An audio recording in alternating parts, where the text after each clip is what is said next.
It is that time again, time for our Friday Hot Topics, when we get some candid thoughts on some of the week's most controversial issues from a diverse group of guests. Our top story today, we're going to take a look at the DNA testing regarding the Cape Cod murders. 3 months ago, investigators began collecting DNA evidence from just about everybody they could find, walking in and out of coffee shops, in and out of schools in Truro on Cape Cod. A renewed effort to solve the 2002 murder of a murdered single mother. The ACLU was outraged at the invasion of privacy, but today we're learning that it just may have helped to lead to the resolution of this case. So was it worth it? That's the first thing we're going to tackle. We're talking with actor Vince Curatola of The Sopranos and criminal defense attorney Courtney Anderson and syndicated radio talk show host Paul McGuire. Courtney, let me throw the first question to you. What do you think about that method? Is it okay to just sort of throw the net that wide and say we want every man's DNA in town? Well, it's a very emotional issue. All of us who think about what if I was a victim of crime obviously feel we want the police to do everything to help ourselves or a loved one. So from that perspective, we think, well, we need the police to get out there, be aggressive, and solve crimes.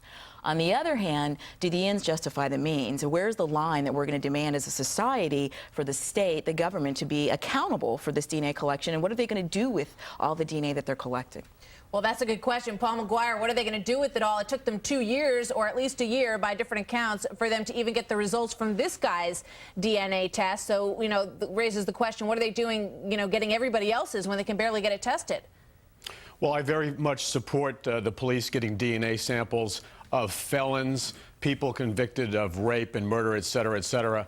But you're right, there has to be some safeguards. I don't think ordinary males or females should be subject to DNA tests. That's police state talk. All right, another crime issue that's been very hot this week and of great concern are these 2 missing girls, one in California, one in Florida, which raises the question, why are there so many sexual offenders out there crossing state lines, going from one place to another? Vince Curatola, I'm sure that on The Sopranos they would have one way of dealing with these guys. Maybe 3 or 4 ways. Or maybe 3 or 4 ways, but unfortunately the rest of us are, trying to abide by the laws and live in a world where there could be somebody living right next door to you that is a sexual offender and you don't know it. Well, I think the law should be changed. I mean, I'd want to know where the danger was. If you had an infestation of rats in a new house you were buying, you'd want to know where they were, and you want to take care of them, get rid of them. I mean, my whole thing is, what about people who are innocent, who go about their day to go to work, to go to school? Where are they protected? At what point do we cross the line where we say, well, we can't offend him. He went to jail, he paid his bit to society. Maybe he did 20 years, but maybe his personality didn't change. Maybe his nature didn't change. He's that same criminal. He's learned how to hide it.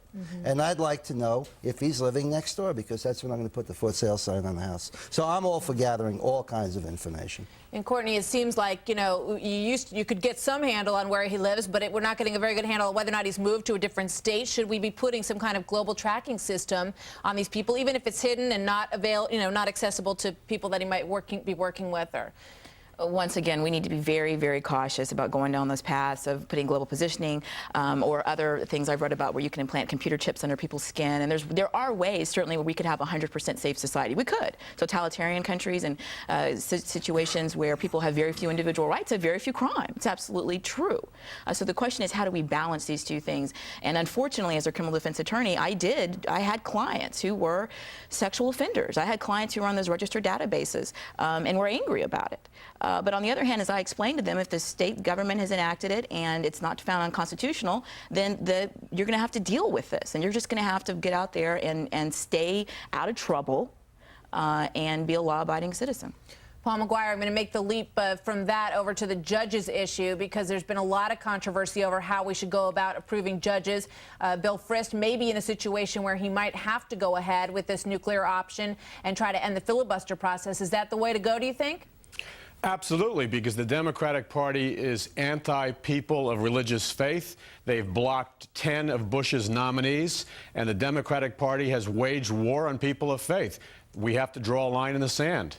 What do you think, Vince Curatola? I mean, do you want to negate the possibility for conservatives to be able to have that filibuster rule, or should we change it at all? No, it's funny because I go through the same thing on a micro scale. I think we all do in our daily lives, the people around us and people that we deal with.